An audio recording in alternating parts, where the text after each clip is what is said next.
কিতাব চারটা, তাওরাত, জাবুর, ইনজিল, কোরআন।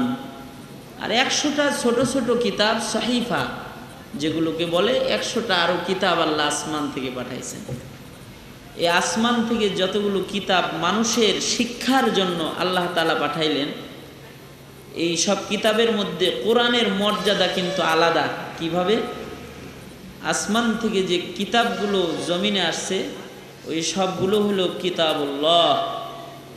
যেমন তাওরাত, তাওরাত কিতাবুল্লাহ, আল্লাহর কিতাব। জাবুর কিতাবুল্লাহ, আল্লাহর কিতাব। ইনজিল কিতাবুল্লাহ, আল্লাহর কিতাব। সহিফায়ে আদম কিতাবুল্লাহ, আল্লাহর কিতাব। সহিফায়ে নূহ কিতাবুল্লাহ, আল্লাহর কিতাব। এই নবীদের সহিফা আল্লাহর কিতাব। একটা একটা কিতাব, এটা কালামুল্লাহ, সেটা হলো কোরআন। সুবহানাল্লাহ। এজন্যে আল্লাহর কোনো বান্দা যদি কোরআন পড়ে তাহলে আল্লাহর সাথে কথা বলা হয়। যদি কোরআন পড়ে সে যেন আল্লাহ তাআলার সাথে কথা বলল। তুমসা কোই हमदम कोई दमसाज नहीं है, बाती तो है हरदम मगर आवाज नहीं है, बाती तो है हरदम मगर आवाज नहीं है। বিনা আওয়াজে আল্লাহর কোনো বান্দা যদি আল্লাহর সাথে কথা বলতে চায় তাহলে কোরআন পড়বে, তো আল্লাহর সাথে কথা হয়ে যাবে। আল্লাহর কথা হয়। কোরআন, কোরআনের আরেকটা বৈশিষ্ট্য, আসমান থেকে যত কিতাব আসছে এগুলো আল্লাহ তাআলা লেখা কিতাব আকারে, বই আকারে বাইন্ডিং কইরা দিয়ে দিছেন, যে নাও নিয়ে যাও, কিতাব দিয়ে দিলাম, এটা পইরা পইরা এবার হেদায়েত করো। যেমন তাওরাত আল্লাহ তাআলা লেখা তুর পাহাড়ে পয়গম্বর মুসারে ডাইকাই না বলছে, মুসা এই যে নাও তাওরাত দিয়ে দিলাম। তো মুসা নবী তাওরাত মাথায় লইয়া নিজের কওমের কাছে চলে গেছে। ঈসা নবী ইনজিল মাথায় নিয়ে চলে গেছে, লিখিত আসছে। জাবুর লিখিত আসছে, সহিফা লিখিত আসছে। কিতাব লেখা আল্লাহ তাআলা হযরত জিবরাইলের মাধ্যমে পয়গম্বরের কাছে পৌঁছায় দিয়েছেন। এই যে নেন বাবা আদম, আল্লাহ আপনারে কিতাব দান করছে, যে দিয়ে গেলাম। ওগো পয়গম্বর মুসা, আল্লাহ তাওরাত দিয়েছেন, এই যে নেন, দিলাম। এভাবে করে পয়গম্বরদেরকে কিতাব লিখিত আকারে লেখা কিতাব আল্লাহর পক্ষ থেকে পয়গম্বরদের হাতে পৌঁছে দেওয়া হয়েছে। একটা কিতাব যেটা লেখা আসমান থেকে দেওয়া হয় নাই, সরাসরি আল্লাহ তাআলা তার দোস্তের কলবের উপরে নাজিল করছেন, লেখা দেন নাই, তার দোস্তের কলবে সরাসরি নাজিল করেছেন। তার নাম হলো কোরআন। একটা একটা করে আয়াত তার দোস্তের কলবের ভিতরে বসায় দিয়েছেন আল্লাহ তাআলা, লিখে দিয়েছেন। দোস্ত এই আয়াত পায়া খালি পড়তে চায়, খুব পড়ে। আয়াত আসলে একটা আসমান থেকে, তো দোস্ত হাবিবুল্লাহ, আল্লাহর হাবিব, এটারে খুব পড়ে, বেশি বেশি পড়ে। আলহামদুলিল্লাহি রাব্বিল আলামিন, আলহামদুলিল্লাহি রাব্বিল আলামিন। ইকরা বিসমি রাব্বিকাল্লাযী খালাক, ইকরা বিসমি রাব্বিকাল্লাযী খালাক, ইকরা বিসমি রাব্বিকাল্লাযী খালাক। পরে কুল হুয়াল্লাহু আহাদ আল্লাহুস সামাদ লাম ইয়ালিদ ওয়া লাম ইউলাদ ওয়া লাম ইয়াকুল লাহু কুফুয়ান আহাদ। বারবার পরে একই আয়াত বারবার পরে, বারবার জিহ্বা নাড়াচাড়া করে, কারণ পয়গম্বরের ভয়। আগের জামানায় আল্লাহ কিতাব লেখা পাঠাইছেন, নবীদের কাছ থেকে কিতাবের কোনো অংশ হারায় যায় নাই। আল্লাহ কিতাব লেখা মুসার কাছে পাঠাইছে, হারায় যায় নাই। ঈসার কাছে পাঠাইছেন, লেখা পাঠাইছেন, মুছা যায় নাই, অক্ষর মুছা যায় নাই। আমাকে আল্লাহ কিতাব লেখা দিলেন না, আমার কলবে দিলেন, জিবরাইলের মাধ্যমে আমাকে শোনায়া দিলেন।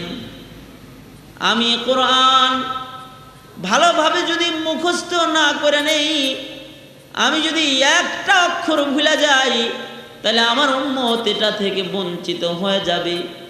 পয়গম্বর চিন্তায় বারবার পড়ে আল্লাহ তাআলা বলে, ওগো হাবিব আমার, লা তুহাররিক বিহি লিসানাকা লিতাআজালা বিহি। পয়গম্বর, তাড়াতাড়ি কোরআন মুখস্থ করার জন্য এত ঘন ঘন আয়াত আপনার পড়ার দরকার নাই। আমি তো আগের কিতাবগুলোকে কাগজে লেখা, কাঠে লেখা, বাইন্ডিং করে পাঠাইছি, আর কোরআন আমি নাজিল করতেছি আপনার কলবের মধ্যে। আমি নিজে হেফাজত করে লেখার জিম্মাদারি নিয়ে লেখা দিতেছি। তাড়াতাড়ি পয়রা মুখস্থ করার পেরেশানি করার আপনার দরকার নাই। আমি নিজে আপনার কলবের ভিতরে লেখা দিতেছি, আপনি ভুলবেন না, আপনার স্মরণ থাকবে। আল্লাহ তাআলা গ্যারান্টি দিয়ে দিলেন, পয়গম্বর আপনার কলবের উপরে নাজিল করা হইতেছে, কলবের উপরে আমি লেখা দিব, হারায় যাবে না একটা অক্ষর। আল্লাহ ইন্না নাহনু নাযালনা যিকরা ওয়া ইন্না লাহু লাহাফিজুন, নাজিল করছি আমি, হেফাজত আমি করব আপনার কলবের মাধ্যমে। অসুবিধা, কিয়ামত পর্যন্ত হেফাজত করব আমি। কিয়ামত পর্যন্তও যে আল্লাহ তাআলা হেফাজত করবেন এ কোরআন, তারই নমুনা হলো এই 10টা হাফেজে কোরআন। আল্লাহ তাআলা লৌহে মাহফুজ যেভাবে কোরআন লেখা, ওইভাবে করে কিয়ামত পর্যন্ত কোরআন বান্দাদের সিনার ভিতরে লেখা লেখা কলিজাটাকেই লৌহে মাহফুজ বানায় কিয়ামত পর্যন্ত কোরআন হেফাজত করবেন। কোরআনে কারিমের এক আলাদা জবরদস্ত শান। এমন একটা মজলিসে আমরা আসছি, যে মজলিসে কোরআনে কারিমের খুব বেশি সম্পর্ক যে মজলিসের সাথে, ওই মজলিসে যদি আদব আর আজমত রক্ষা করে বসা যায়, তাইলে ওই দিন যেদিন কবরে চলে যাব, সেদিন হয়তোবা কোরআন আমাদের সাথী হয়ে যাবে। ওই দিন যেদিন বিচারের দিবসে দাঁড়াবো, কোরআন ওয়ালাদের সাক্ষী আল্লাহ তাআলা আমাদের পক্ষে দিয়ে দিবে, যদি মোহাব্বতের সাথে বসতে পারি। আমাদেরকে কিন্তু আল্লাহ জাল্লা শানুহু খুব মোহাব্বত করেন, এতই মোহাব্বত করেন যে বাহানা তালাশ করেন, যে কোন বাহানায় এটারে মাফ কইরা জান্নাতে ঢুকায় দিতে পারি, এটা তালাশ করেন, বাহানা তালাশ করেন আল্লাহ তাআলা। আমরা বাহানাও গ্রহণ করতে রাজি না। আমাদের গোটা জিন্দেগির হায়াতে নাজাতের কিছু বাহানাও যে আমরা খরিদ করতে রাজি না, এটা হলো এ জাতির দুর্ভোগের সবচেয়ে বড় কারণ, যে এরা আল্লাহর কাছে নাজাতের বাহানাও খুঁজে নিতে রাজি না, গুনাহ খুঁজে নিতে রাজি, শয়তানকে নারাজ করতে রাজি না। আল্লাহরে নারাজ করব, শয়তান খুশি হোক, অসুবিধা নেই, এমন অবস্থা। তো এই জন্যে কিছু বাহানা তো থাকা দরকার অন্তত, যে আল্লাহ তাআলা যেন আপনাকে আমাকে মাফ করে। কারণ এই যে দুনিয়ার আপন জন যত আছে, কেউ তো আর সাথে কবরে যাবে না, মায়ের সাথে তার সন্তান যাবে না, স্বামীর সাথে তার স্ত্রী যাবে না, স্ত্রীর সাথে স্বামী যাবে না, বাপ মা কেউ কারো না, সবাই পর, সবাই পর। শুধুই মাত্র এই যে মজলিসটা কোরআনের সাথে আছেন, কোরআন আপন। সুবহানাল্লাহ, আলহামদুলিল্লাহ বলছেন, এটা আপনার আপন, এটা আপনার পর না, আপন। আপনার সাথে কবরে চলে যাবে। কোরআনের তেলাওয়াত শুনছেন, এরা আপনার পর না, এরা আপনার আপন, আপনার সাথে কবরে চলে যাবে, আপনার সাথে হাসরের ময়দানে দাঁড়ায় যাবে। এই যে আল্লাহ আমি এর সাথে আছি, দাঁড়ায় যাবে, কেউ সাথে যাবে না। দুনিয়াতেই অনেক সময় সাথী হয় না, কবরে তো সাথে যাবেই না। আর বিচারের দিবস যেদিন, চিন্তা তো করি না, বিচার আবার কি এর, চিন্তা করি না। বিচার যেদিন হবে, যেদিন আল্লাহ তাআলা আপনার আমার হায়াতের হিসাব করবেন, এই মিয়া কোন কাজে সময় কাটায়ছো, এই মিয়া কোন কাজে হায়াতের মূল্যবান সময় ব্যয় করেছো, এই তোমারে 90 বছরের 60 বছর হায়াত দিয়েছিলাম, কি করেছো বলো। যেদিন আল্লাহ তাআলা বিচার করবেন, বিচারের দিবসে যেদিন আল্লাহ বিচার করবেন, ভয়াবহ এক সূরত নিয়ে আল্লাহ তাআলা বলবেন, কোনো দয়া মায়ার স্রোত নয়, কাহার রূপ নিয়ে বসবেন। ঘটনা কত কি ঘটবে, এ ঘটনা এক সত্য ঘটনা। ইযা ওয়াকাতিল ওয়াকিআহ লাইসা লিওয়াকাতিহা কাযিবা, মিথ্যা ঘটনা নয়, ঘটনা ঘটবে, সত্য সত্যই ঘটবে। ইসরাফিল বাঁশি বাজায় দেবে, মাটির নিচে যত মানুষদের দাফন করা হয়েছে টেনে টেনে দাঁড় করায় দেওয়া হবে। সবাই উঠা দাঁড়ায় যাবে আল্লাহর দরবারে। পাহাড় তুলার মতো উঠতে থাকবে, জমিন চৌচির হয়ে যাবে, সূর্য আধা উপরে চলে আসবে, চাঁদ সূর্য গ্রহ নক্ষত্র একটা একটা করে ভেঙে ভেঙে পড়ে যাবে। पहाड़े फाड़ जाएंगे, जमी पर जलजला होगा। पहाड़े फाड़ जाएंगे, जमी पर जलजला होगा। मोहम्मद तख्त पर होगा, अदालत पर खुदा होगा। मोहम्मद तख्त पर होगा, अदालत पर खुदा होगा। पहाड़े फाड़ जाएंगे, पहाड़े फाड़ जाएंगे, जमी पर जलजला होगा। मोहम्मद तख्त पर होगा, अदालत पर खुदा होगा। मोहम्मद तख्त पर होगा, अदालत पर खुदा होगा। বিচার হবে আপনার আমার, আপনার বিচার হবে, আমার বিচার হবে, সকলের। কে করবে বিচার? আওয়াজ করে মুসলমানের আওয়াজে বলেন, কে করবে বিচার? আল্লাহ। আল্লাহ বিচার করবেন। সূরতটা কেমন হবে? রহমের না গজবের? কাহার রূপ হবে? এমন রূপ হবে যে নবীরা কথা বলার সাহস পাবে না। যে কালিমুল্লাহ, আল্লাহ এক কথা বললে পাঁচটা বলছে। আল্লাহ যদি বলছে ওমা তিলকা বিয়ামিনিক, আল্লাহ বলছে একটা, সে বলছে ইয়া সায়া তাওয়াক্কাউ আলাইহা ওয়া আহুশু বিহা আলা গনামি ওয়া লিয়া ফিহা মারিবু উখরা। অনেকগুলো বাড়ায়া বলছে। যে মুসা আল্লাহর সাথে এত কথা বলছে, পয়গম্বর মুসা থরথর করে কাঁপবেন, ইয়া নাফসি নাফসি বলতে থাকবে, কথা বলার সাহস নাই। দুনিয়ার কোনো পয়গম্বর কথা বলার সাহস পাবে না, সবাই ভীত থাকবে। একজন পয়গম্বর, তিনি হলেন আপনার আমার নবী, রহমতে আলম নবী, সরকারে দো আলম নবী মুহাম্মাদুর রাসূলুল্লাহ সাল্লাল্লাহু আলাইহি ওয়াসাল্লাম। তিনি কথা বলবেন, একজন পয়গম্বর। ওই পয়গম্বর শাফাত করবেন। কাদেরকে শাফাত করবেন? যাদের সম্পর্ক পয়গম্বরের সাথে থাকবে হায়াতে, তাদের জন্য পয়গম্বর শাফাত করবেন। সব উম্মতির জন্য পয়গম্বর শাফাত করবেন না। হাদিসে পাকে আছে, পয়গম্বর কিছু কিছু উম্মত দেখা তার থেকে রাগ করে চেহারাটা পয়গম্বর ঘুরায় ফেলাবেন। রাগ করে চেহারাই ঘুরায় ফেলবেন কারো কারো উপর থেকে।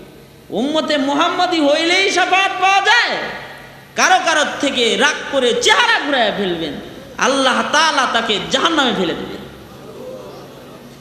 পরে কালেমা মুহাম্মাদুর রাসূলুল্লাহ বলেছে, এজন্য সাজা কিছু পাওয়ার পরে শাফাত পাবে, সেটা তো ভিন্ন কথা, সেটা ভিন্ন কথা। কিন্তু নবী চেহারা ফিরে ফেলবেন।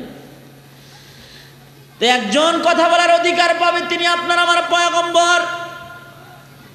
এই ভাই, হাসরের দিন, বিচারের দিন, জন্ম যেমন সত্য, মরব তেমন সত্য। নাস্তিকেও বিশ্বাস করে মরণ আছে।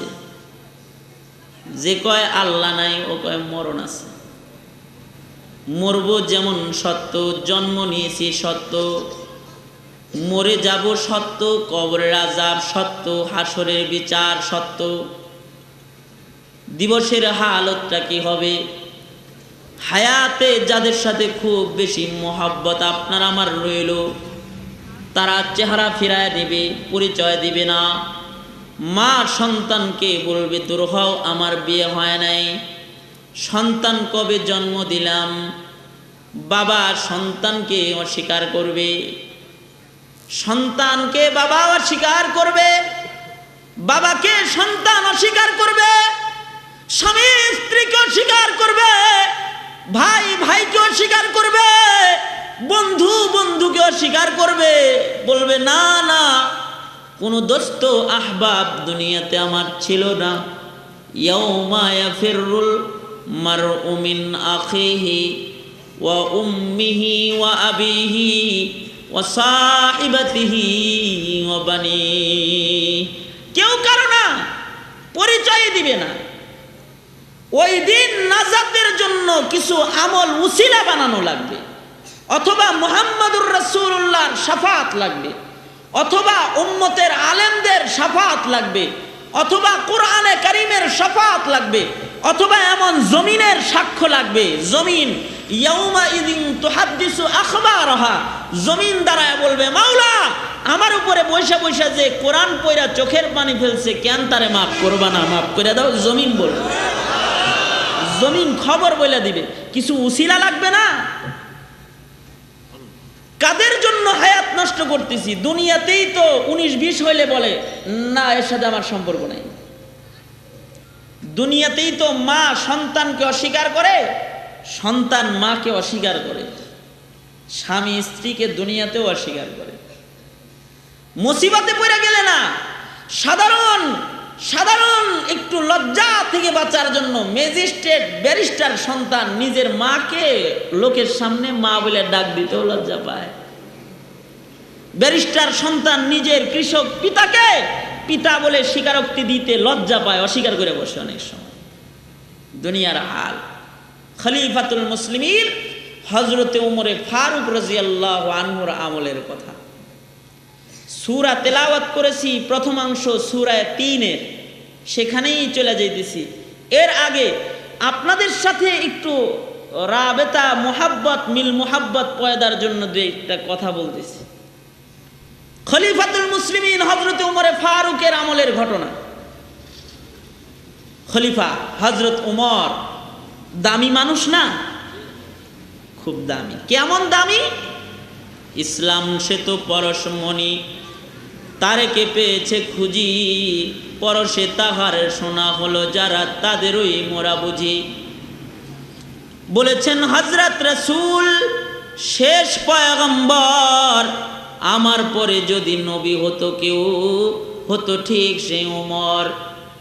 অর্ধ পৃথিবী শাসন করেছেন যিনি, ধুলির তক্তে বসি, খেজুরের পাতার প্রাসাদ তাহার বারে বারে গেছে খসি। শুধু আঙ্গুল হেলনে শাসন করিতেন জগতের, দিয়েছিলেন ফেলি মুহাম্মাদের চরণে শমশের। রাসূল বলছেন ক্বালান নবী সাল্লাল্লাহু আলাইহি ওয়াসাল্লাম লাউ কানা বাদি নবিয়ান লাকানা উমর, আমার পরে যদি কেউ নবী হইতো তাইলে আল্লাহ ওমরকে নবী বানাইতো। এত একজন দামি মানুষ, এই উমরের খেলাফত আমল। খলিফাতুল মুসলিমিন, মুসলিম জাহানের দ্বিতীয় খলিফা হযরত উমর। হযরত উমরের শাসন আমলে রওজায়ে আতহার, নবী পাকের রওজার একটু অদূরে এক মহিলার এক বাচ্চার মধ্যে ঝগড়া লেগেছে। বাচ্চা কাঁদতেছে, মহিলা বাচ্চারে দূরে তাড়ায় দিতেছে। লোকজন ভিড় করেছে, কি হয়েছে কি হয়েছে? মহিলা বলে ও মদিনার লোকেরা দেখেন না, এই বাচ্চাটা আমাকে মা বলে কেন ডাক দেয়, আমাকে মা বলে কেন ডাক দেয়? আল্লাহর কসম এটা আমার সন্তান নয়। দুনিয়াতে আমি বিয়ে করি নাই, সন্তান কিভাবে আমার হবে? কেন এই বাচ্চাটা আমাকে মা বলে ডাক দেয়?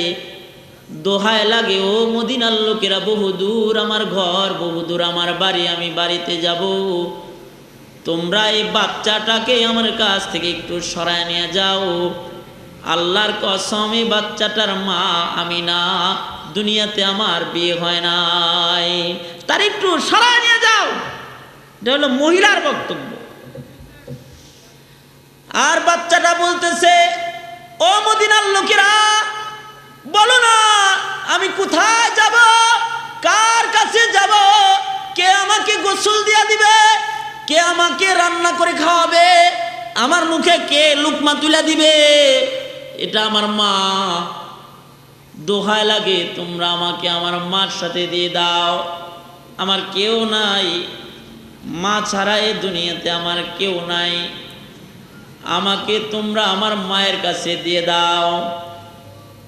ঝগড়া লেগে গেছে। বিচারপতি বিচারক হলেন তখন হযরত আলী রাদিয়াল্লাহু আনহু।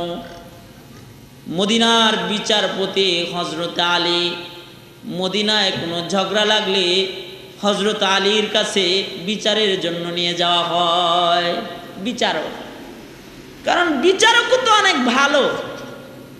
কেমন বিচারক? এমন বিচারক যেই বিচারক নবীজির কাছ থেকে কোরআনে কারীম যারা সবচেয়ে বেশি বুঝেছে, চারজন রাইসুল মুফাসসিরিন, তাদের মধ্যে অন্যতম একজন হযরত আলী।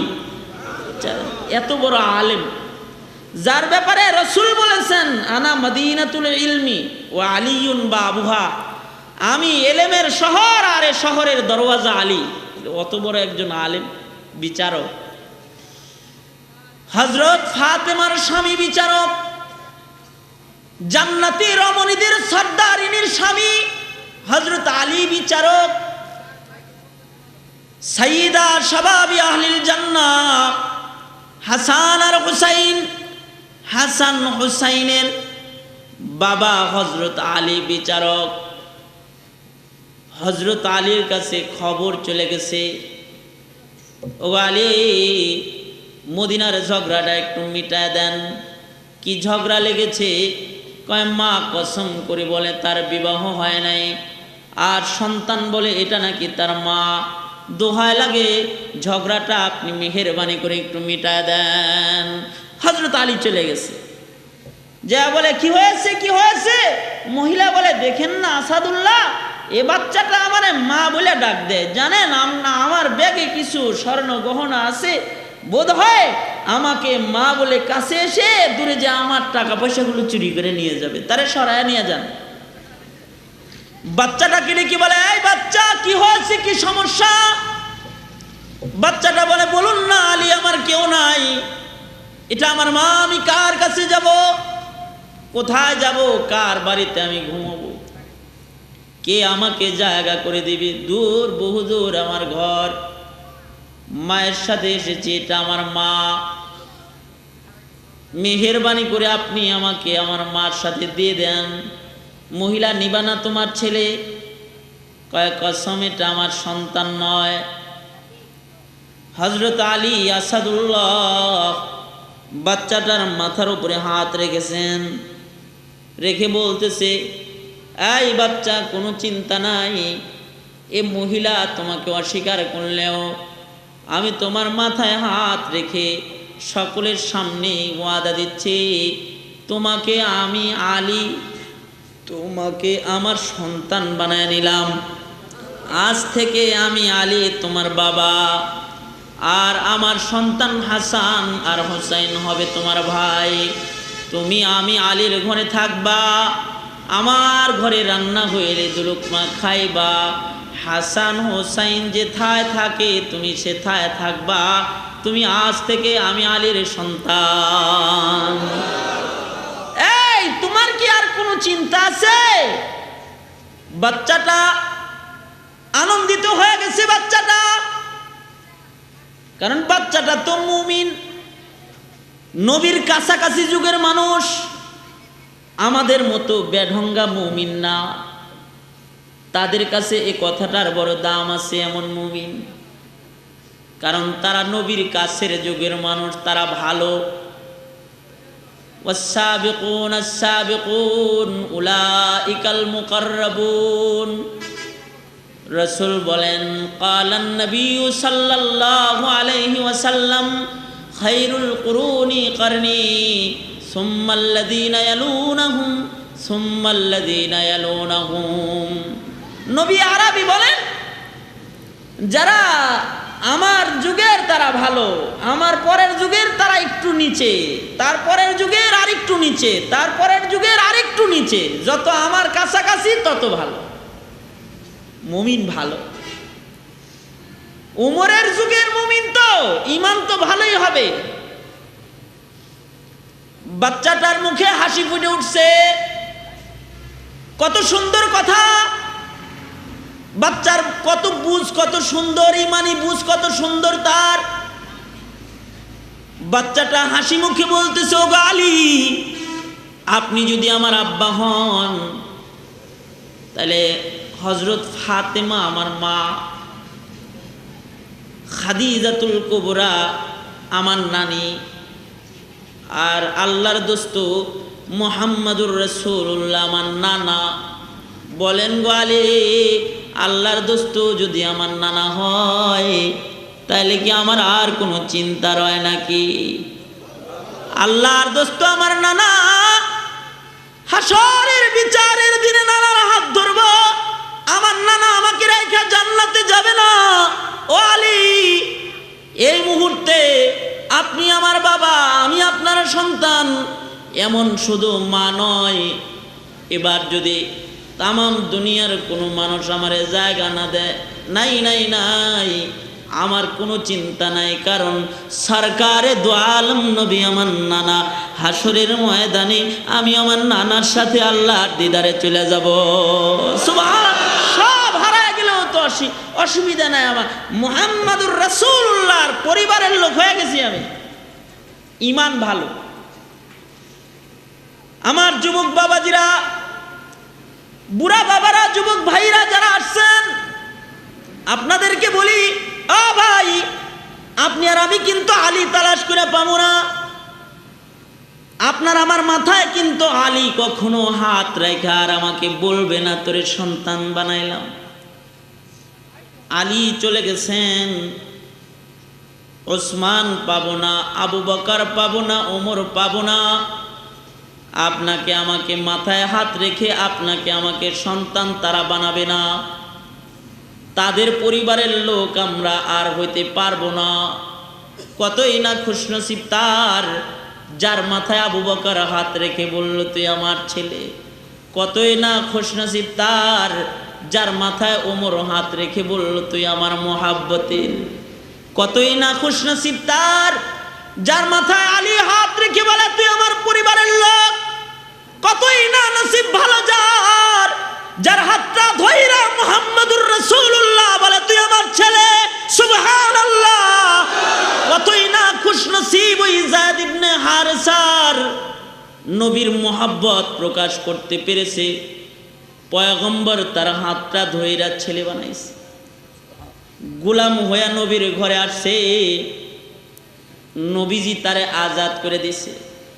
যায়েদের বাবা যায়েদকে নিতে আসছে, নবী আরবি আজাদ করে দিয়ে বলে যায়েদ তুমি আজাদ, যদি চাও তাহলে মায়ের কাছে চলে যেতে পারো, আর যদি চাও তাহলে এ ঘরে থাকতে পারো। যায়েদ ভাবে গোলাম আজাদ করে দেয়, এ তো সাধারণ মানুষ নয়। যায় না দেখি ইনি কে, খবর নিয়ে দেখি ইনি আল্লাহর দোস্ত মুহাম্মাদুর রাসূলুল্লাহ। তাইলে তো তার ঘর থেকে যাওয়া যায় না, তার ঘর থেকে যাওয়া যায় না। তিনি আল্লাহর দোস্ত, তার ঘর ছাইরা চইলা যাওয়া যায় না। নবীজির ঘরে রয়েছেন, হযরত যায়েদের বাবা যায়েদকে নেওয়ার জন্য আসছেন। নবী আরবিকে বলে পয়গম্বর আমি উট ছাগল নিয়ে আসছি, আমার ছেলেটা দিয়ে দেন, যত উট ছাগল চাই রাইখা দেন। পয়গম্বর বলে আপনার ছেলের তো আমি আরো আগে আজাদ করে দিয়েছি। জায়েদের বাবা জায়েদের কাছে যায় বলে, জায়েদ যাইবা না নাকি বাড়িতে? জায়েদ মাথাটা নিচের দিকে দিয়ে দাঁড়ায় রয়েছে, বোঝায় বাবা বাপ হইতে পারো কিন্তু তোমার ঘরে যাইতে পারি না। এখন যেই ঘরে আসি এই ঘরে হযরত জিবরাইল আগমন করে।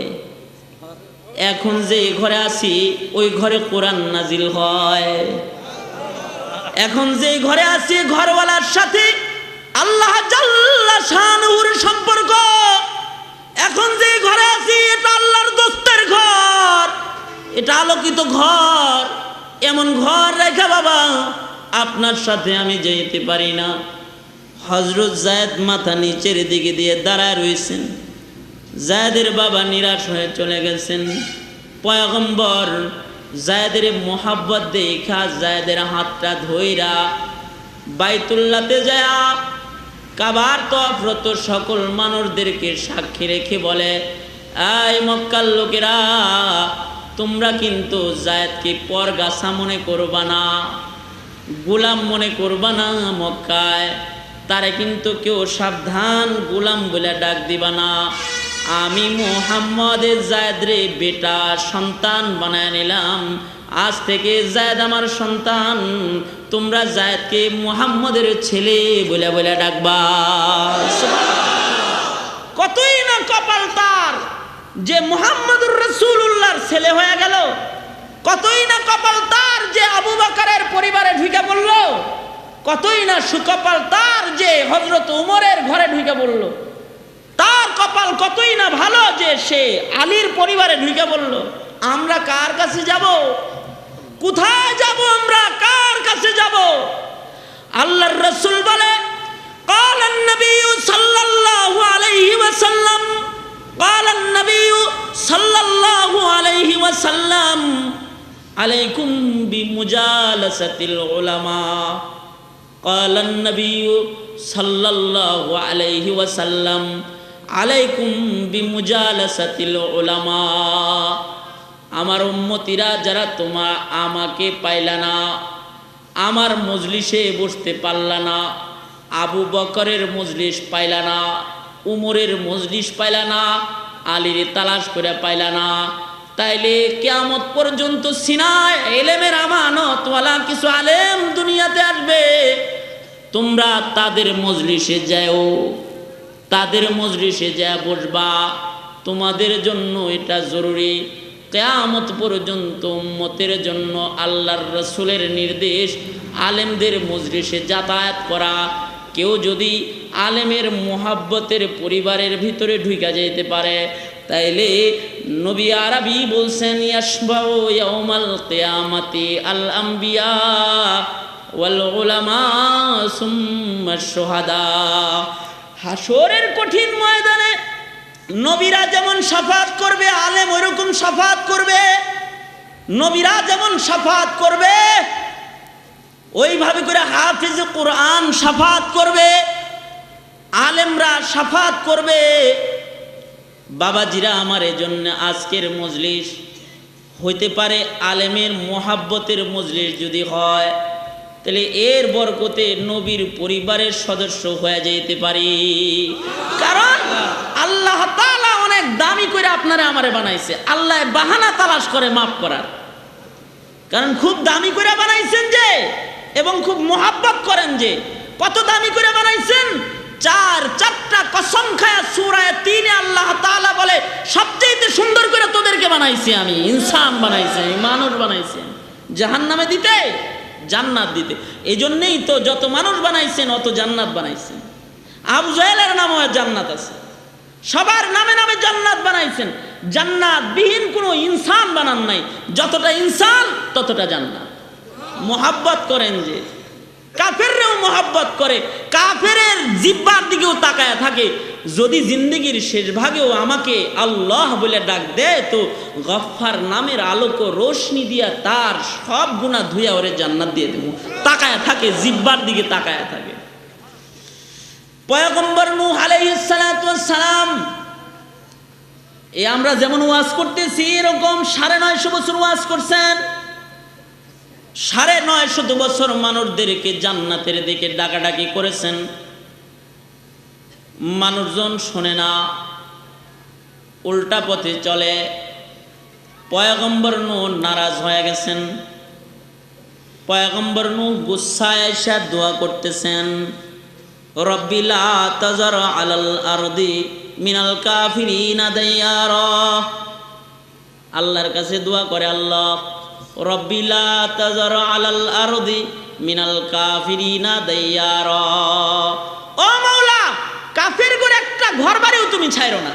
দোয়া করে ফেলাইছে, মেরে ফেলাও, সব হালাক করে দাও, দোয়া করে ফেলাইছে। নবীদের জবান পাক জবান, এই পাক জবান দিয়ে যদি কিছু চায় আল্লাহ ওইটা না দেয়, সাথে সাথে দিয়ে দেয়। আযাব চাইলে আযাব দিয়ে দেয়, নাজাত চাইলে নাজাতও দিয়ে দেয়।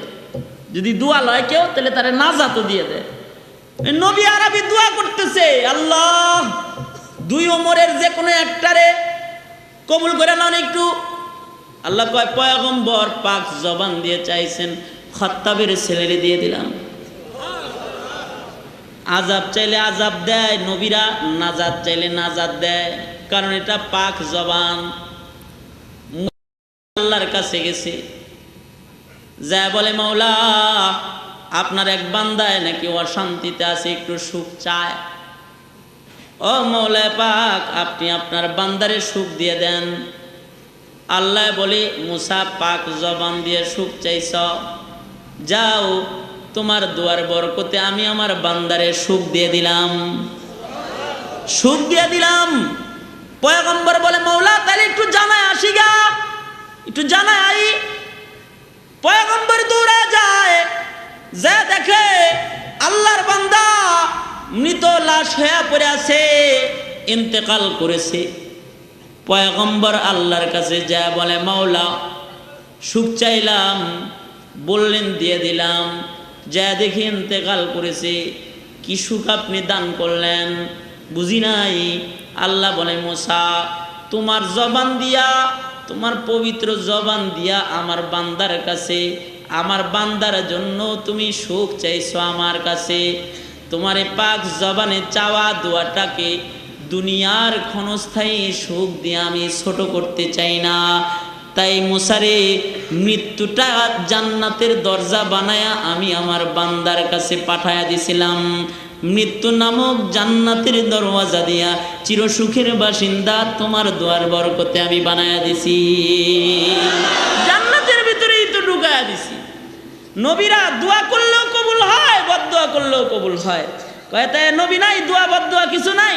না, কিয়ামত পর্যন্ত আল্লাহ তাআলার লাউ আকসামা আলাল্লাহি লা আবাররা, কিয়ামত পর্যন্ত এমন কিছু জবান থাকবে কিয়ামত পর্যন্ত, তারা যদি আল্লাহ তাআলার কাছে কিছু চায় তো আল্লাহ ওটা দিয়া দিবে, আল্লাহ তাআলা সাথে সাথে ওটা পূরণ করে দিবে। সুবহানাল্লাহ। কিয়ামত পর্যন্ত থাকবে। 2-4 জন মানুষ থাকবে। তারা কারা? ওই যে আল্লাহ বলে, তারা কারা? মানুষরে তো আল্লাহ বড় সুন্দর করে বানাইছেন। নূহ নবী দোয়া করতেছেন, আল্লাহ তুমি ঘর বাড়িও ছাইরো না। আল্লাহ কয়, প্লাবন দিলাম, নৌকায় উঠা পড়ো। থামলে নাইমা যাইবা, নৌকায় উঠা পড়ছে, প্লাবন থেমে গেছে, পয়গম্বর নূহ নিচে নাইমা আসছে। আল্লাহ কয়, নূহ প্লাবন দিছিলাম, দুশ্মন আর নাই, এখন খালি আমার বান্দা আছে। নূহ রে, আমার নির্দেশ, তুমি নিজের হাতে মাটির দ্বারায় কলস বানাও, মাটির দ্বারায় ডেক ডেকচি বানাও, মাটির দ্বারায় হাড়ি পাতিল বানাও। কয়টা বানাবো? কয় বানাইতে থাকো, বেহিসাব বানাও। পয়গম্বর বানাইতে রইলেন, বানাইতে রইলেন। কিছুদিন পরে আল্লাহ তাআলা ডেকে বলে, এই নূহ, এই যে হাড়ি পাতিল কলস এগুলো বানাইছো, নূহ রে আমার নির্দেশ, এই সব নিজের হাতের লাঠি দিয়া বাইরে সব ভাঙা ফেলাও। নিজের হাতে লাঠি দিয়া বাইরে পয়গম্বর নূহ সব ভাঙলেন। মন খারাপ করে পয়গম্বর নূহ বসে আছেন। নূহ আলাইহিস সালাতু ওয়াস সালাম মনটা খারাপ, নিজের হাতে বানাইলাম আবার নিজের হাতে ভাঙলাম, কি জন্যই বানাইতে বললেন, কি জন্যই বাবার ভাঙতে বললেন? কষ্ট করে বানাইলাম, নিজের হাতে বাইরে বাংলাম। আল্লাহ তাআলা ডেকে বলতেছে, রে নূহ, মনটা খারাপ কেন? বুঝছি নূহ, নিজের হাতে বানাইছিলা, নিজের হাতে বাইরে ভাঙছো। নিজের হাতে বানানো জিনিসগুলার জন্য মনে হয় তোমার মায়া লাগতেছে।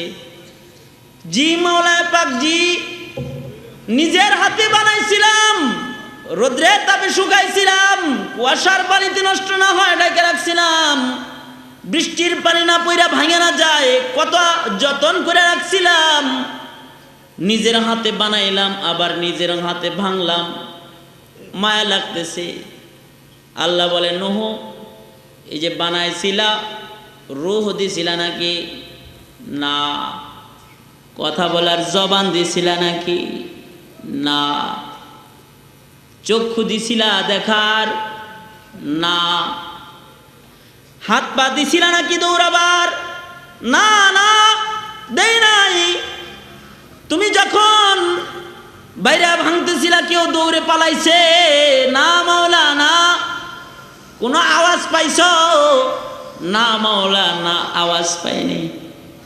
কেউ কি কেঁদেছে নাকি? না, কাঁদে নাই। নহরে রূহ দাও নাই, চোখ দাও নাই, জবান দাও নাই, কাঁদে নাই, তোমার ডাকে নাই, দৌড়ে তোমার বাড়ি খেয়ে কেউ পালায় নাই। আনো এইটা বানায়া এইটা ভাইয়া যদি তোমার কষ্ট লাগে, আমি আমার বান্দাগুলানকে কত সুন্দর করে বানাইছি। সূরা 395 নম্বর সূরা কোরআনে হাকিমের আল্লাহ তাআলা চারটা কসম খেয়েছেন। আল্লাহ বলে, ওয়াত্তিন ওয়াজ্জাইতুন ওয়া তুরি সিনিন ওয়া হাযাল বালাদিল আমিন। চার কসম। এক নম্বর কসম তিন, তিনের কসম। তিন ফলের কসম হইতে পারে, কারণ তিন ফল বরকতি ফল। তিন একটা দামি ফলের নাম, দামি খাদ্যের নাম। শিফাউল লিকুল্লি দা ইল্লা সাম ইল্লাল মউত। কয় কালি জিরার দানা চিনো? কালি জিরার দানা, ছোট ছোট দানা, মনে করে এটা ছোট দানা, কিন্তু এর ভিতরে আল্লাহ মৌত ছাড়া, মৃত্যু ছাড়া সকল রোগের ঔষধ দিয়ে রাখছে। মৌত ছাড়া সব রোগের ঔষধ, ইল্লা সাম ইল্লাল মউত, সব রোগের ঔষধ হাব্বাতুন সাউদার ভিতরে আছে, কালি জিরার দানার ভিতরে আছে। ওইরকম তিন জাইতুন ফিহি শিফা,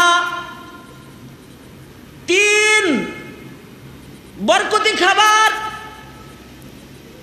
বরকতি ফল, ফিহি শিফা ফিহি বারাকা। জাইতুন বরকতি ফল, তার মধ্যেও বরকত আছে, তার মধ্যে শেফা আছে। শেফা হইতে পারে তিন যেথায় হয়, জাইতুন যেথায় হয়, ও জাগার কসম আল্লাহ খাইছেন। মাবাসুন নবী, ও জায়গাগুলোতে আল্লাহ তাআলা নবী পাঠাইছেন। ও জায়গাগুলো বায়তুল মাকদাস বরকতি জায়গা, জায়গাগুলো দামেস্ক বরকতি জায়গা। কসম খাইছেন, হইতে পারে দুই কসম। তিন নম্বর কসম আল্লাহ বলে, ওয়াতুরি সিনিন, তুর পর্বতের কসম। তুর পাহাড়, তুর পাহাড়টা আল্লাহর কাছে একটা দামি পাহাড়। তুর পাহাড় এক দামি পাহাড়, এক পাক, এক পবিত্র পাহাড়, যেথায় পয়গম্বর মুসা জুতা নিয়ে উঠবার চায়, আল্লাহ কয় জুতা খুলো মুসা, জুতা খুলো। ফাখলা নালাইকা ইয়া মুসা ইন্নাকা বিল ওয়াদিল মুকদ্দাসি তুয়া। জুতা খুলে ওঠো, পাক জায়গা। আল্লাহ তাআলা পাক পর্বতের কসম করতেছেন। ওয়াহাদাল বালাদিল আমিন, আল্লাহ বলে নিরাপদে মক্কা নগরীর কসম। মক্কা নগরীর কসম, আল্লাহ বলে নিরাপদ মক্কার কসম। মক্কা নগরী এক নিরাপদ নগরী, যার সীমানা আছে, এমন নিরাপদ নগরী যে কালেমা ছাড়া মানুষ ঢোকা হারাম। যার মুখে কালমা নাই মক্কায় ঢোকার অনুমতি নাই। মক্কা এমন এক শহর, হুদুদে হারামের রাস্তায় রাস্তায় সাইনবোর্ড দেওয়া, সাবধান বেঈমান ঢুকো না কিন্তু। আল্লাহু আকবার, জোরে বলেন আল্লাহু আকবার, আরো জোরে আওয়াজ করে বলেন আল্লাহু আকবার। মুসলমানের কত বড় বরত্ব, এটা মক্কার জমিন।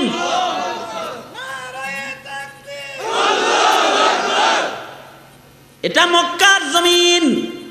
সাবধান সাবধান, এই মুশরিক, যার জিহ্বায় কালেমা নাই ঢুকতে পারবি না। হুদুদে হারাম, আল্লাহর ঘরের সীমানা পাক। মক্কা বড় বরকতি, নিরাপদ এক নগরীর নাম। কিয়ামত পর্যন্ত যার নিরাপত্তা আল্লাহ তাআলা নিয়েছেন। কে নিয়েছেন? আওয়াজ করে বলেন কে নিয়েছেন? আর জোরে বলেন কে নিয়েছেন? কে নিয়েছেন? বাবা ইব্রাহিম, মুসলিম জাতির পিতা ইব্রাহিমের দুয়ার বরকতে আল্লাহ জিম্মাদারি নিছেন। এ শহরটাকে আল্লাহ তাআলা নিরাপদ শহর ঘোষণা করেছেন। এ শহরে আল্লাহ দুনিয়ার যত দামি নিয়ামত তা রাখছেন। বাইতুল্লাহ, কাবা ঘর, মুমিনরা কবরে গেলেও যে ঘরের দিকে ফিরা শোয়া লাগে, কবরে যায় ওই দিকে ঘুরা শুইতে হয়। কাবা হুদাল্লিল আলামিন, যার লকব আল্লাহ দান করেছে। কাবা রাখলেন মক্কায়। হাজরে আসওয়াদ, যে পাথরে চুমা দিলে গুনাহ পুরা যায়, রাখলেন মক্কায়। মাকামে ইব্রাহিম, যেথায় নামাজ পড়লে আল্লাহ খুশি হয়, রাখলেন মক্কায়। ইন্নাস সাফা ওয়াল মারওয়া মিন শাআইরিল্লাহ, সাফা মারওয়া যেথায় দৌড় দিলে আল্লাহ খুশি হয়, রাখলেন মক্কায়। আবে জমজম, হাউজে কাউসারের চাইতে, কাউসারের পেয়ালার চাইতে দামি যে পানির দাম, আল্লাহর কাছে যেটা এক পাক পানি, জমজমের পানি, আল্লাহ তাআলার কাছে যে জমজমের বড় দাম, রাখলেন বরকতি পানি মক্কায়, যেটা হাতে নিয়ে দোয়া করলেও দোয়া কবুল হয়ে যায় মক্কায়। এমন এক বরকতি নগরীর কসম করে আল্লাহ তাআলা বলতেছে, ওয়াহাদাল বালাদিল আমিন, নিরাপদে মক্কা নগরীর কসম। লাকাদ খালাকনাল ইনসানা ফি আহসানি তাকওয়িম, মানুষকে আমি সবচেয়ে সুন্দরতম অবয়ব সূরত দিয়ে তৈরি করেছি। সবচেয়ে সুন্দর, কালা হইলেও সবচেয়ে বেশি সুন্দর মানুষকে আল্লাহ তাআলা। তাকওয়িমের ব্যাখ্যা লিখতে গিয়ে মুফাসসির লিখছেন, মুফাসসিরিনরা লেখে যে দেখো, মানুষকে আল্লাহ সোজা করে তৈরি করেছেন, সকল মাখলুককে বাঁকা করছেন, ইনসানকে সোজা করছেন। ছাগল বানায় নাই, গরু গাধা বানায় নাই, কুকুর বানায় নাই, সোজা বানাইছে। দুই পায়ে হাঁটার যোগ্য বানায়, হাত দিয়ে খাবার খাওয়ার ক্ষমতা দিয়েছে, মুখ লাগান লাগে না, হাত দিয়ে খানা উঠায় খায়। দাঁত লাগানো লাগে না ছিঁড়তে, দুহাত এটাকে আলোক করে দিয়েছেন যে আরামে ছিঁড়ে ছিঁড়ে খাও। কত সুন্দর। চোখের জায়গায় চোখ দিছেন, কানের জায়গায় কান দিছেন, মুখের জায়গায় মুখ দিছেন, দাঁতের জায়গায় দাঁত দিছেন। যে দাঁতটা যেথায় থাকা দরকার সেটাকে সেথায় রেখেছেন। মারির দাঁত আগায় আনান নেই, আগের দাঁত মারিতে লাগান নেই। সুবহানাল্লাহ, আল্লাহু আকবার, জোরে বলেন আল্লাহু আকবার, আল্লাহু আকবার। কত বড় আজব সৃষ্টি ও মহামালিকের, এত সুন্দর করে আল্লাহ তাআলা ইনসান বানাইছেন। জাহান্নামে দিতে বানাইছে রে, এত সুন্দর করে মানুষ বানাইছেন। কত সুন্দর ব্রেন দান করছেন, ব্রেনের বাহাদুরি, দৌরত্ব কত দেখেন, ব্রেনের বাহাদুরি, দৌরত্ব। মঙ্গল আসমানের দিকে যাইতেছে, চাঁদ বিজয় করলো, মঙ্গল বিজয় করলো, রকেট প্লাঞ্জার আবিষ্কার করলো, প্লেন আবিষ্কার করলো, এটা আবিষ্কার করলো, ইন্টারনেট আবিষ্কার করলো, কম্পিউটার আবিষ্কার করলো, উন্নত প্রযুক্তি দিয়া গোটা দুনিয়া মানুষ সাজাইতেছে। কয় ছোট্ট একটা ব্রেনের বাহাদুরি। এ ব্রেন আল্লাহ ইনসানকে দিয়েছেন, কোনো মাখলুককে দেয়নি। কথা বলার ক্ষমতা ইনসানকে দিয়েছেন। আর রহমান আল্লামাল কুরআন, খালাকাল ইনসান আল্লামাহুল বায়ান। বয়ান শিখাইছে, কথা বলা শিখাইছে, কুওয়াতে নাতিকা বানাইছে, নুতকওয়ালা হাইওয়ান বানাইছে, হাইওয়ানে নাতিক বানাইছে, কথা বলতে পারে এমন মানুষ বানাইছে। এমন মাখলুক, যে মাখলুকে কথা কয় সে হলো ইনসান। এমন মাখলুক যে মাখলুকে কথা বলে ইনসান। এমন মাখলুক বানাইছে, জিব্বা দিয়ে কথা বলার পাওয়ার দিছে, আর ওই জিব্বাটার দিকে রহমতের নজর দিয়ে তাকায় রয়েছে। যদি ওই জিব্বা দিয়া আমারও বান্দায় আমারে ডাক দেয়, তো আমি আল্লাহ উদউনি আস্তাজিব লাকুম বলে ঘোষণা দিয়ে দিছি। একটা ডাক দিবি তো আমি জবাব দিয়ে দিব। পয়গম্বর বলে তুমি দিবা এক ডাক, আল্লাহ এত ভালোবাসে, আল্লাহ ডাকের উত্তর দিবে 70 বার জবাব দিয়ে দিবে। 70 বার জবাব দিবে এক ডাক দিলে পরে। কয় চোখ দান করেছে, চোখ, এ চোখ দিয়া আল্লাহর ভয় কাঁদবে। আইনুন বাকাত মিন খাশিয়াতিল্লাহ, আল্লাহর ভয়ে চোখ দিয়া এক ফোঁটা পানি ফেলবে। হুররিমাতিন নার, জাহান্নামের আগুন হারাম। যদি আল্লাহর ভয়ে এক ফোঁটা কাঁদতে পারে, এত সুন্দর করে মানুষ বানাইছে। আল্লাহর কাছে কিন্তু সুন্দর সূরতের দাম নয় বাবা, এ সুন্দর চেহারাটার দাম আল্লাহর কাছে নাই। এজন্যে চেহারার চামড়া আল্লাহ আস্তে আস্তে দুর্বল বানায় দেয়। সুম্মা রাদাদনাহু আসফালা সাফিলিন। চোখটার পাওয়ার আল্লাহর কাছে দামি নয়, এটা মাঝে মাঝে দুর্বল বানায় দেয়। বুড়া হয়ে গেলে অন্ধ বানায় দেয়, দেখেই না। ব্রেনের দৌরত্ব নয়, যে ব্রেন দিয়ে এত কিছু আবিষ্কার করে ওই ব্রেন এমন দুর্বল বানায়, ডাইন বাম বুঝে না, নিজে নিজের হুশ আওয়াজ থাকে না। আস্তে আস্তে আল্লাহ আবার দেহটারে দুর্বল বানায় দেয়। পায়ে এত ক্ষমতা, এত শক্তি, একদিন এমন দুর্বল বানায় যে লাঠি ভর দিয়ে দাঁড়াইতে হয়। হাতের মুষ্টিতে এত শক্তি যে ঘুষির অনেক ওজন। এমন দুর্বল বানায় যে প্যারালাইজড বানায়, অচল করে দেয়। সুম্মা রাদাদনাহু আসফালা সাফিলিন, এমন দুর্বল বানায় ফিরায় দেয় যে দাঁতগুলা একটা একটা করে ফালায় দেয়, দাঁতবিহীন বানায় দেয়।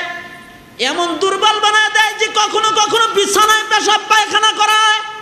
কাঁচা চুল পাকা বানায় দেয়, দুর্বল বানায় দেয়। কত দুর্বল বানায়, জন্মের পরে যত দুর্বল ছিল তার চাইতে বেশি দুর্বল। জন্মের পরে মুখে দাঁত ছিল না, কিন্তু মুখ বড় সবল। মাসের পর মাস কুলি করে নাই, মিসওয়াক করে নাই, মায়ের দুধ পান করেছে, দুর্গন্ধ হয় নাই। আজকে দাঁত নাই, কুলি না করলে পরে বুড়া বয়সে মুখে দুর্গন্ধ হয়ে যায়। মিসওয়াক করতে পারে না, দুর্বল। নিজের সন্তান নিজের বাবার মুখের কাছে মুখ নেয় না, দুর্গন্ধ হয়। জন্মের পরে বিছানায় পেশাব পায়খানা করলো, এ বিছানার পেশাব পায়খানার মধ্যে দুর্গন্ধ ছিল না।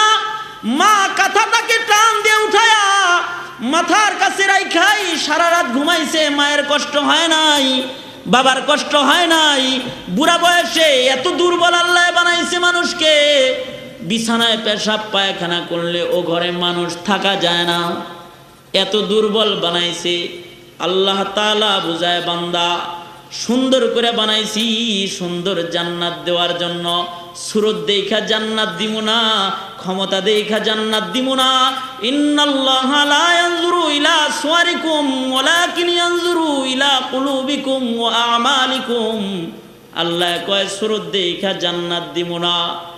আলা ইন্না ফিল জাসাদি লামুদগা ইযা সালুহাত সালুহাল জাসাদু কুল্লু ওয়া ইযা ফাসাদাত ফাসাদাল জাসাদু কুল্লু আলা ওয়াহিয়াল কলব।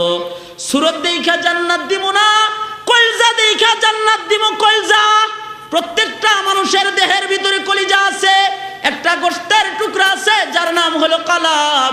ওইটা দেখা দেখা জান্নাত বন্টন করা হবে, ওইটা দেখা দেখা বান্দার দাম বৃদ্ধি করা হবে। অঙ্গের সকল অঙ্গের বার্ধক্য আল্লাহ দিছে, দুর্বলতা দিছে। মুফাসসিরিনে কেরাম লেখে কলিজার বার্ধক্য আল্লাহ তাআলা দেয় নাই, এটা যত পুরান হয় তত শক্ত হয়। সুবহানাল্লাহ। এটা যত পুরাতন হয় এটা তত শক্তিশালী হয়, এটা যত বুড়া হয় তত শক্তিশালী হয়। দেখো না বেটা, এই যে কিছু বুড়া মানুষ আছে, দিনের বেলায় লাঠি ভর দিয়ে দাঁড়াইতে হয়, মানুষ ধইরা দাঁড়াইতে হয়। তারপরেও আবার দেখা যায় তামাম দুনিয়া যখন ঘুমায় থাকে, ঠান্ডা পানি দিয়ে ওযু করে তাহাজ্জুদের নামাজে বুড়াটা দাঁড়ায় থাকে। আল্লাহর নামের কসম মেরে যুবক, এটা দেহের শক্তি নয়, এটা আল্লাহর মুহাব্বতের কলবের শক্তিতে দাঁড়ায় থাকে। এটা কলবের একটা শক্তি, এটা দুর্বল হয় না। এটা যত পুরান হয় এটা তত পাওয়ারফুল হয়, যত বুড়া হয় তত পাওয়ার বেশি হয়। এজন্যে যে সকল বুড়ারা বুড়া বয়সেও তাদের কলজা পাক করতে পারে নাই, ওদের বুড়া বয়সের কবিরা গুনাহগুলো আরো বেশি জঘন্য হয়। বুড়া বয়সে মানুষ গুনাহ করে, দেহ দুর্বল হয়, দেহের পাওয়ারে গুনাহ করে না, কলজার পাওয়ারে গুনাহ করে। হাকিমুল উম্মত থানবী রাহমাতুল্লাহি আলাইহি বড় সুন্দর করে বলছেন, কলজার মধ্যে 10টা দোষ রাখা যায়, 10টা গুণ রাখা যায়। কেউ যদি 10টা গুণ কলিজার মধ্যে যুবক বয়সে ঢোকায় দেয়, ওই যুবকও গুনাহ করতে পারে না। আল্লাহু আকবার, জোরে বলেন আল্লাহু আকবার। আল্লাহ, যুবক বয়সে যদি কলিজাটা ভালো বানায় ফেলায়, তাহলে যুবক বয়সেও গুনাহ করতে পারে না। আর যদি বুড়া বয়সেও কলিজাটা গুনার দৌড় দিয়ে বইরা রাখে, তাইলে বুড়া বয়সেও মসজিদে যাওয়া নসিব হয় না।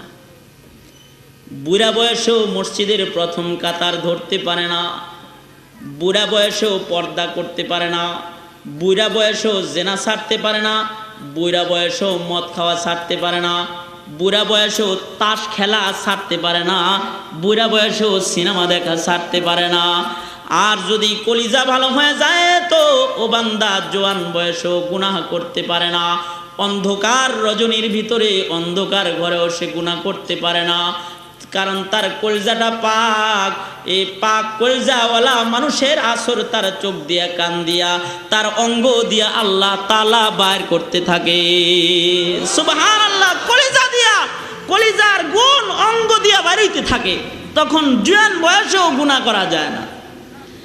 আল্লাহ তাআলা ওই কথাটাই বলতেছেন, এই যুবক ভাইরা, তোমাকে আমাকে মাওলায় বলতেছে, দেখো তোমার গাকে কত সুন্দর করে সাজাইলাম, দেহটা দুর্বল বানায় দিলাম, কিন্তু ইল্লা ইস্তিসনা করেছেন আল্লাহ, কয় কিছু বান্দাকে আমি দুর্বল বানাবো না।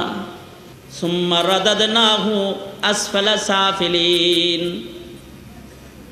আসফাল সাফিলিন, একেবারে নিম্নের জাহান্নামে কিছু বান্দাকে দিব না, কিছু বান্দাকে দুর্বল বানাবো না, কিছু বান্দার চোখের পাওয়ার কমাবো না, কিছু বান্দার হাতের পাওয়ার কমাবো না, কিছু বান্দার জবানের পাওয়ার কমাবো না, কিছু বান্দার পায়ের পাওয়ার কমাবো না। তারা কারা? তারা কারা? তারা হলো ইল্লাল্লাযীনা আমানু ওয়া আমিলুস সালিহাতি ফালাহুম আজরুন গায়রু মামনুন ফামা ইউকাযযিবুকা বা'দু বিদ্দীন আলাইসাল্লাহু বিআহকামিল হাকিমিন। কয় কিছু বান্দাকে দুর্বল বানাবো না আমি। তারা কারা? যাদের কলজা পাক, যাদের ঈমান আমল ঠিক আছে, যাদের ঈমান আমল ঠিক, যাদের কলজাটা ঠিক। এরা বুড়া হয়ে গেলেও এদের দাম কমবে না, এরা বুড়া হয়ে যাবে, ঘুমায় থাকবে, আল্লাহ তাআলা কিরামান কাতিবিনের কলম ধরে রাখবে, সাবধান, ঘুম লিখতে পারবি না তোরা। যখন জোয়ান ছিল দাঁড়ায় দাঁড়ায় নামাজ পড়েছে, বুড়া আমি বানাইছি এজন্য শুয়ে রয়েছে, আমল নামায় জোয়ান বয়সের তাহাজ্জুদের সব আমি আল্লাহ জমা করে দিলাম। ঘুমটাও আমার কাছে দামি। বুড়া হবে, চোখের পাওয়ার কমবে না, চোখের পাওয়ার বাড়বে। ওই যে আল্লাহর বান্দা বুড়া চক্ষু বন্ধ করে মুরাকাবা করে, তারপর কোরআন পড়া আরম্ভ করে দিছে, অথচ হাফেজ কোরআন না, কোরআন পড়তেছে, সূরাতুল ফাতিহা থেকে তিলাওয়াত আরম্ভ করেছে, সূরা নাস পর্যন্ত তিলাওয়াত করেছে। দেখে বলে, কিরে বাবা, তুমি হাফেজ সাহেব নও, কিন্তু পুরা কোরআন শরীফ কেমন করে তুমি পড়লা? আল্লাহর ওলি বুড়ায় কয়, আল্লাহর ওলি বুড়ায় কয়, সারা জন্ম তো চোখ দিয়ে কাগজের কোরআন দেখে দেখে পড়লাম।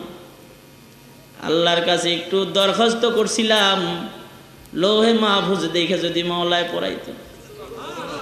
এমনি চক্ষুটা বন্ধ করছিলাম, মাওলায় লৌহে মাহফুজ চোখের সামনে আয়না দিছে। লৌহে মাহফুজ দেখা দেখা কোরআন পড়েছি, সুবহানাল্লাহ। লৌহে মাহফুজ দেখে দেখে কোরআন পড়ছি, পুরা কোরআন লৌহে মাহফুজ দেখে খতম করেছি। চোখের পাওয়ার বুড়া বয়সে কমে নাই, চক্ষু বন্ধ করে লৌহে মাহফুজ এবার দেখে বুড়া হয়েছে, পায়ের পাওয়ার কমে নাই। পা দিয়ে জমিনের উপর দিয়ে হাঁটা যায়, আসমানের মালিকের কাছে পাওয়ার বড় দাম হয়ে যায়, পায়ের সোয়াটার বড় দাম হয়ে যায়। ওই যে পাঞ্জাবের বাঁধ ভাঙা যাইতেছে, লোকেরা বলে পাঞ্জাব শহরের বুড়া বুজুর্গ যে আছে শাহেদৌলা, আল্লাহর এক পেয়ারা ওলি, যার রাত তাহাজ্জুদের নামাজে কাটা যায়, ইবাদত বন্দিগি, যার নিজের নেশা ইবাদত বন্দিগিতে ব্যস্ত রাখা, নিজেকে ব্যস্ত রাখা যার নেশা হয়ে গেছে, এমন একজন বুজুর্গ শাহেদৌলা।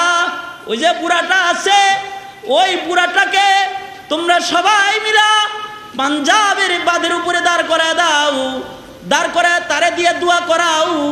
সে যদি আল্লাহর কাছে কিছু চায়, হয়তোবা আল্লাহ তাআলা ওইটা ফেরত দেবে না। তার জবানটা আল্লাহর কাছে বড় দামি জবান। শাহেদৌলাকে সকলে মিলে নিয়ে আসলো।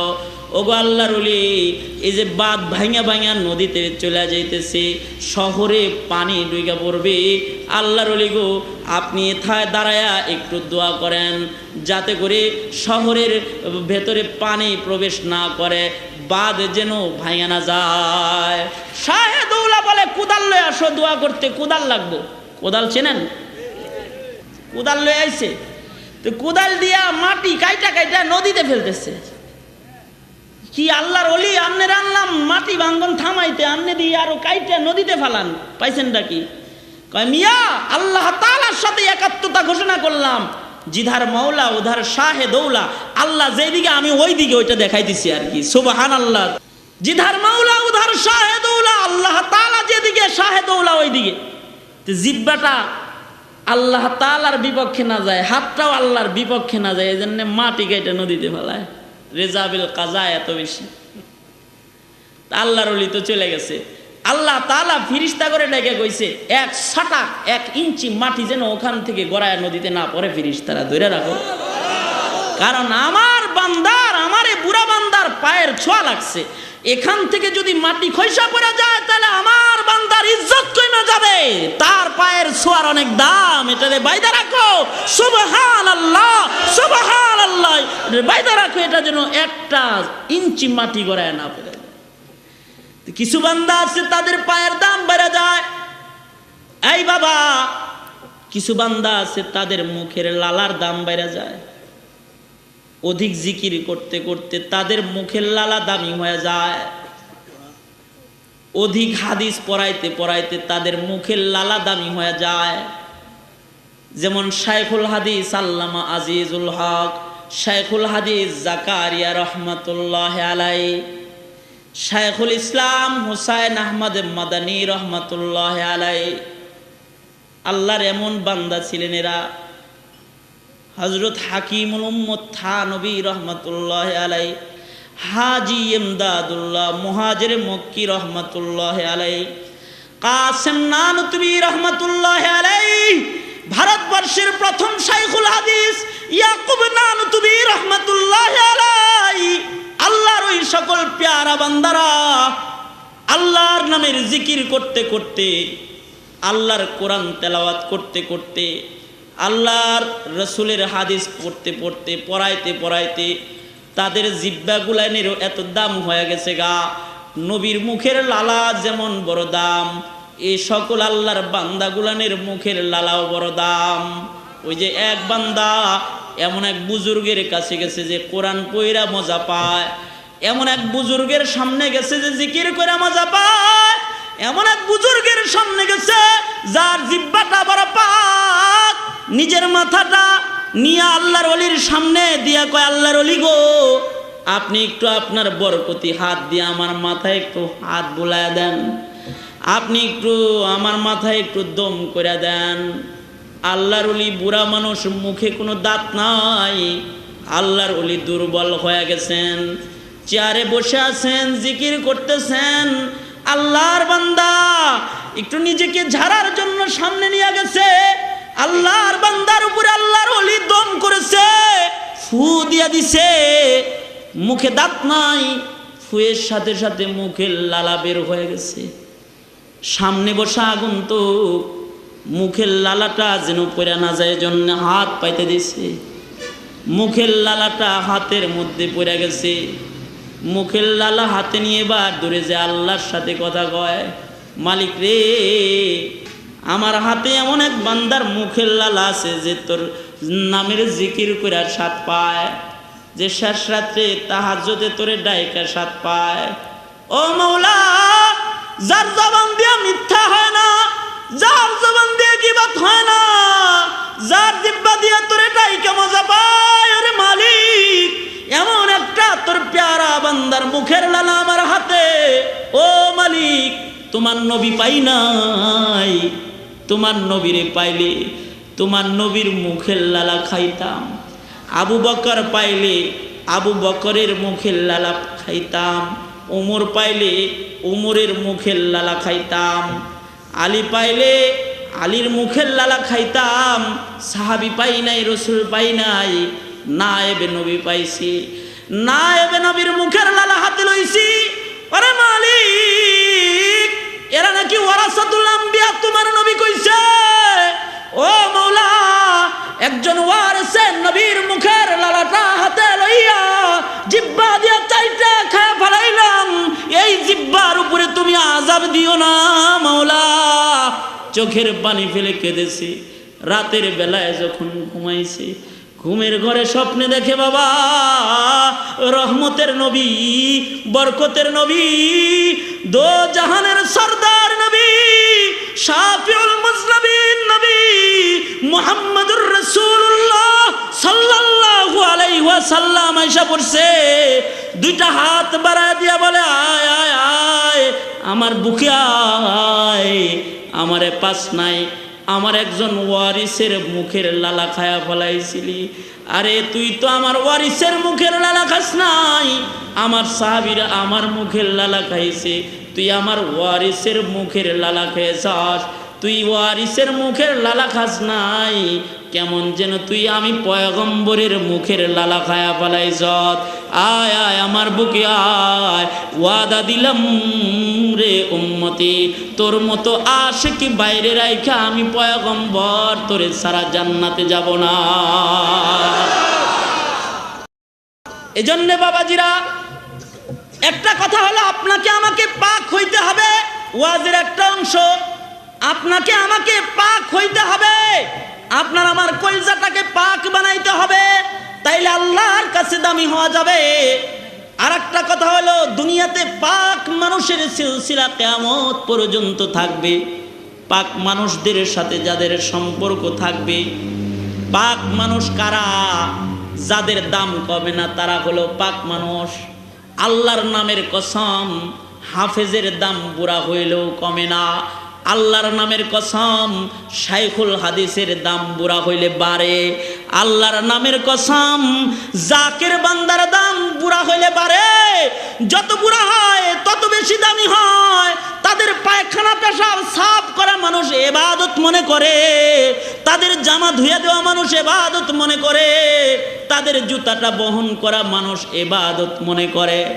দুনিয়াতে কিয়ামত পর্যন্ত কিছু পাক বান্দা থাকবে।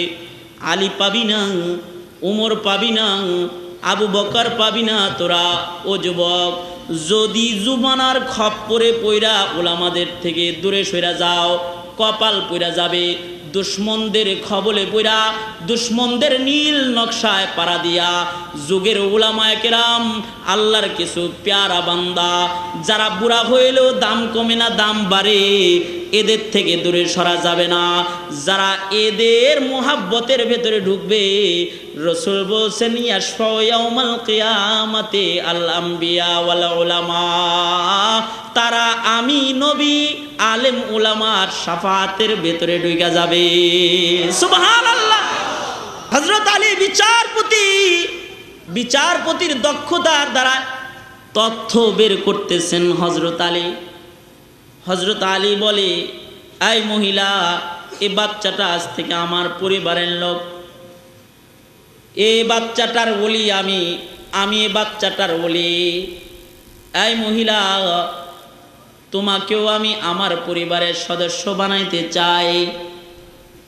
কেমনে রাখবো তোমাকে আমার পরিবারের সদস্য করে? পায় দেখো, এই বাচ্চাটা আমার সন্তান, সে বাচ্চা মানুষ, আমি তার বলি, আমি তার গার্জিয়ান।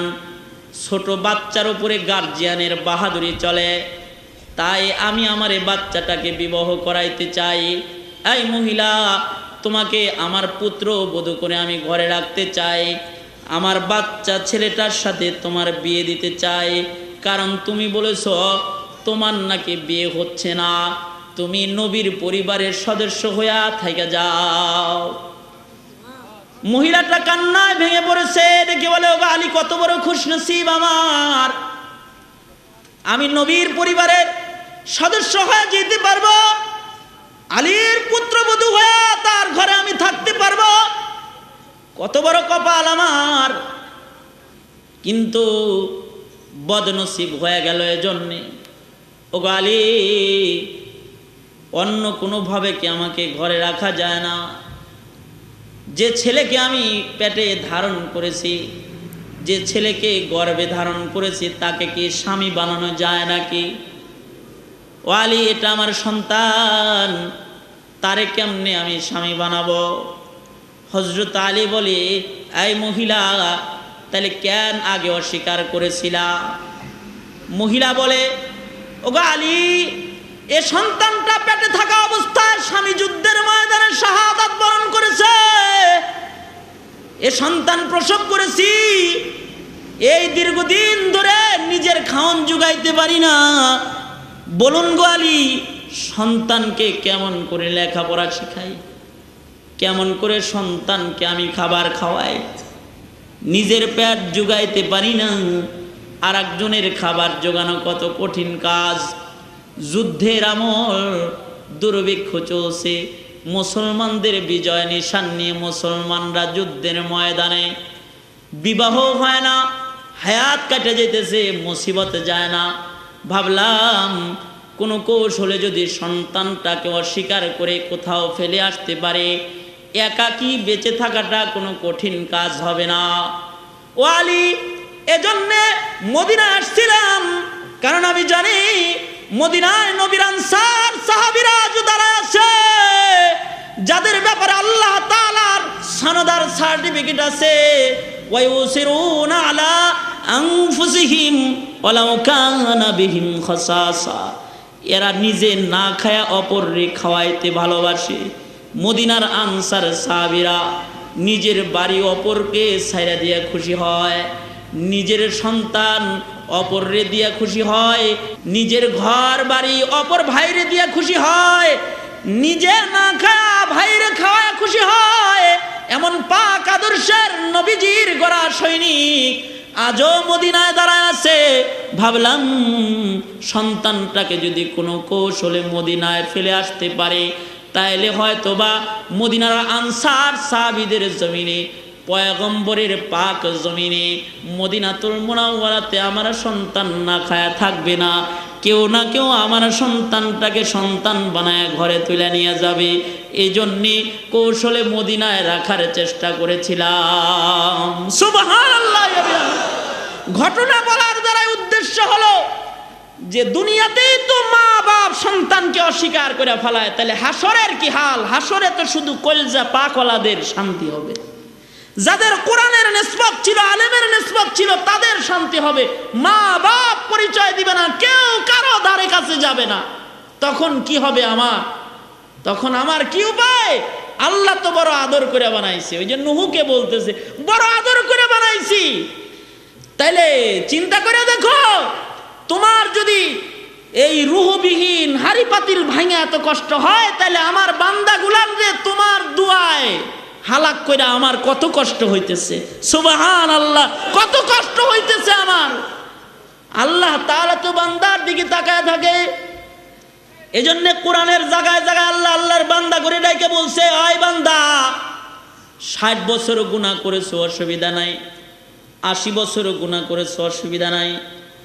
কত সুন্দর করে আল্লাহ ডাকছে, ইয়া আইয়ুহাল্লাযীনা আমানু তুবু ইলাল্লাহি তাওবাতান নাসুহা।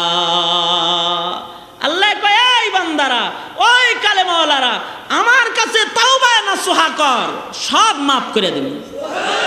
শুধু মাফ করবো না, নেক দিয়া বদলায় দিব, গুনাহ নেক দিয়া পাল্টা দিব। জোরে আওয়াজ করে বলেন আলহামদুলিল্লাহ, আরো জোরে বলেন আলহামদুলিল্লাহ। তাওবা নাসুহা হবে। শাইখুল হাদিস সাহেব পাক জবানওয়ালা মানুষ আমাদের তওবা করাবে, দোয়া করবে, আমরা সকলে ইনশাআল্লাহ নাজাত পাবো। আমিন।